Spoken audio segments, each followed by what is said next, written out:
Amateurs de vino, bonsoir. Je me présente, moi c'est Meg. Aujourd'hui, dans la catégorie Le lexique du vin, on va définir qu'est-ce qu'un cépage. Un cépage, c'est la variété de raisin qui est utilisée dans la confection du vin. Jusque-là, ça se passe bien, hein? Là où ça se corse, c'est qu'il en existe plus de 10 000 variétés à travers le monde. Ça, c'est assez de cépages pour vous occuper une vie en termes de dégustation. Ce qui est important de savoir lorsqu'on parle de cépage plus précisément, c'est qu'il existe deux types de vins. Tout d'abord, vous avez les vins dits monocépages, c'est-à-dire qui sont faits à 100% du même type de raisin.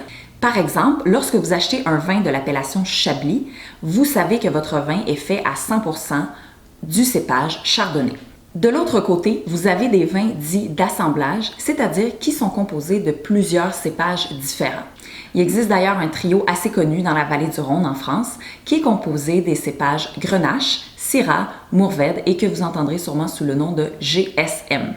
Juste pour venir compliquer le tout, sachez qu'un même cépage peut produire des vins complètement différents. Qu'est-ce qui va faire la différence? Eh bien là, il y a énormément de facteurs, mais un des plus importants, c'est l'environnement dans lequel le cépage est cultivé.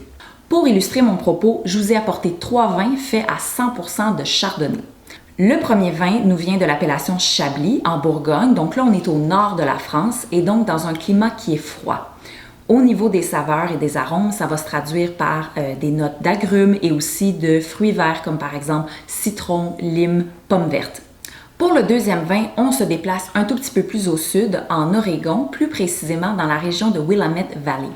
Et comme le climat se réchauffe, ça va se traduire par un fruit qui est un tout petit peu plus mûr. Donc dans ce cas-ci, on est davantage sur des notes de pommes rouges, mais aussi de pêche.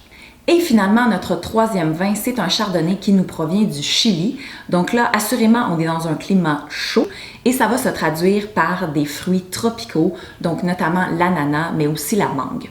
Donc voilà, c'est ce qui fait le tour de la capsule pour aujourd'hui. À partir de maintenant, je vous invite à porter une attention particulière aux cépages lorsque vous achetez un vin.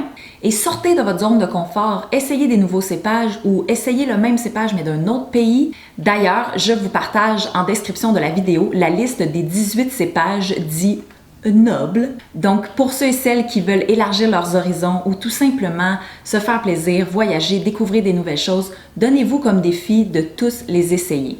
N'oubliez pas de vous abonner en cliquant sur le petit bouton rouge juste en bas de la vidéo. Et sinon, amateurs de vino, je vous dis à la prochaine!